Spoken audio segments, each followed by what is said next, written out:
हर साल लाखों बच्चे अपनी जवानी का सबसे इंपॉर्टेंट टाइम एक एग्जाम के पीछे लगा देते हैं। 2017 में पेपर लीक हुआ, इंक्वायरी हुई। 21 में लीक हुआ, इंक्वायरी हुई। 24 में लीक हुआ, तब भी इंक्वायरी हुई। और अब 2026 में वही पेपर फिर से लीक हुआ है और आज भी सिर्फ इंक्वायरी हो रही है। मतलब पेपर से कहीं ज्यादा इंक्वायरी रिपीट हो रही है इस देश में। और ये सिर्फ एक पेपर लीक नहीं है, प्योर बिजनेस बन चुका है। और एक सीट 20,000 से लेकर 7 लाख रुपए के बीच में बेचा गया।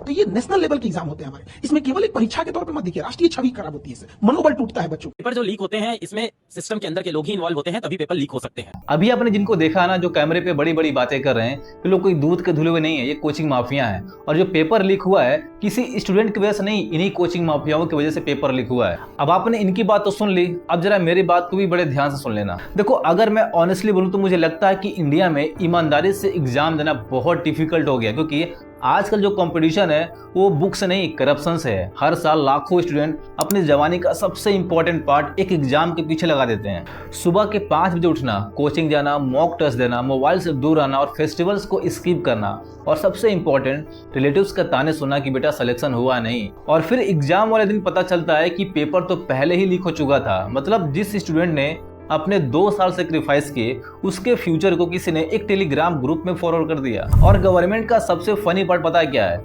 ये लोग हर साल सेम स्क्रिप्ट को रिपीट करते हैं कि भैया सीबीआई इंक्वायरी होगी, स्ट्रिक्ट एक्शन लिया जाएगा, कल्प्रिट्स को बख्शा नहीं जाएगा। भाई, ये डायलॉग हम बचपन से सुनते आ रहे हैं, कुछ नया बोलो। 2017 में पहली बार नीट का पेपर लीक हुआ था। क्या हुआ था? सिर्फ इंक्वायरी हुई थी, कुछ नहीं हुआ था। 21 में लीक हुआ, वहां भी कुछ नहीं हुआ, सिर्फ इंक्वायरी हुई। उसके बाद 24 में लीक हुआ, वहां भी कुछ नहीं हुआ, सिर्फ इंक्वायरी हुई। और अब 2026 में लीक हुआ और यहाँ भी सिर्फ इंक्वायरी ही होगी और कुछ नहीं होने वाला है। अभी ये जो नीट का पेपर लीक हुआ है और उसके ऊपर जो इंक्वायरी हो रही है, उसका रिजल्ट क्या होगा मैं आपको बताता हूँ। 10 से 15 छोटे लोग अरेस्ट होंगे, मीडिया में फोटो आएगी और 2 हफ्ते बाद सब चुप। और कुछ महीनों के बाद यही लोग बेल पर बाहर होंगे और फिर अगले साल नया पेपर लीक होगा। और ये साइकिल कभी रुकने वाली नहीं है, क्योंकि जो पेपर लीक हो रहा है ना, ये कोई एक्सीडेंटल केस नहीं है, ये एक पूरा ऑर्गेनाइज्ड बिजनेस है। देखो, अगर आप नोटिस करो तो पेपर लीक कभी स्टूडेंट कर ही नहीं सकता है। इसके पीछे नेटवर्क होता है, प्रिंटिंग प्रेस से लेकर कोचिंग माफिया तक, लोकल एजेंट से लेकर पावरफुल कनेक्शन तक एक चेन होता है। अब किसी एक बंदे को पेपर मिलता है, कोई दूसरा बंदा उसको सॉल्व करता है,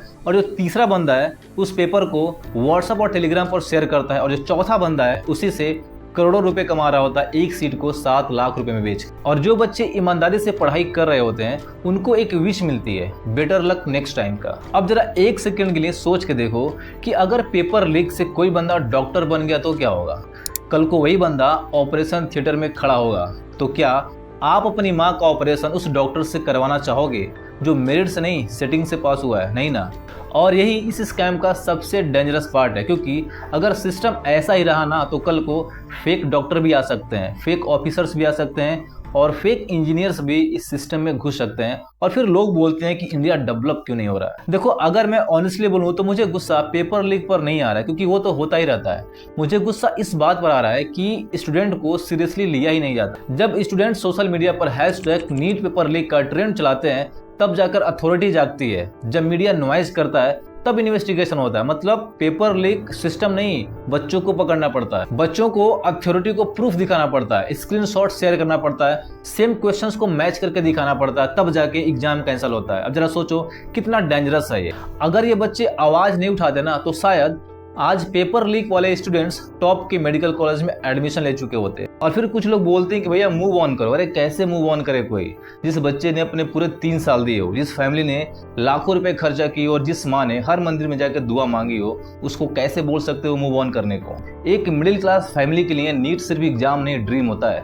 किसी के पिता ओवर टाइम करते हैं फीस भरने के लिए, किसी की माँ अपनी ज्वेलरी बेच देती है कोचिंग के लिए, और एंड में रिजल्ट क्या मिलता है कि भैया पेपर ही लीक हो गया। और इसी की वजह से धीरे धीरे स्टूडेंट का ट्रस्ट मर रहा है। और जिस देश का यूथ होपलेस हो गया ना, उस देश को कोई भी सुपर पावर नहीं बना सकता, याद रखना। क्योंकि आज के यूथ को सिर्फ जॉब नहीं, फेयरनेस भी चाहिए होती है। और अगर हार्ड वर्किंग स्टूडेंट्स को लगेगा कि पहले से सिस्टम फिक्स्ड है तो मेहनत करना छोड़ देंगे, और अगर ईमानदार लोग मेहनत करना छोड़ देंगे ना तो करप्ट लोग सिस्टम में आ जाएंगे और सिस्टम का बेड़ा गर्क कर देंगे। देखो, रियलिटी यही है कि अब वो टाइम आ गया कि पेपर लीक को नॉर्मल क्राइम की तरह ट्रीट करना बंद करो। ये करोड़ों स्टूडेंट के फ्यूचर पर अटैक है। अब इसके लिए स्ट्रिक्ट पनिशमेंट होना चाहिए, फास्ट ट्रैक कोर्स होने चाहिए और लाइफ टाइम के लिए बैन कर देना चाहिए। और जो लोग इस पेपर लीक से पैसे कमाए ना, उनकी पूरी प्रॉपर्टी सीज कर देनी चाहिए, तभी जाके डर पैदा होगा, वरना अगले साल एक नया हैशटैग ट्रेंड करेगा। फिर कोई स्टूडेंट कैमरे के सामने रो रहा होगा, फिर कोई एंकर टीवी पर चिल्ला रहा होगा कि इस देश के स्टूडेंट के साथ इनजस्टिस हुआ है। और अब मैं इस वीडियो को एंड करने से पहले बस एक लाइन बोलना चाहूंगा,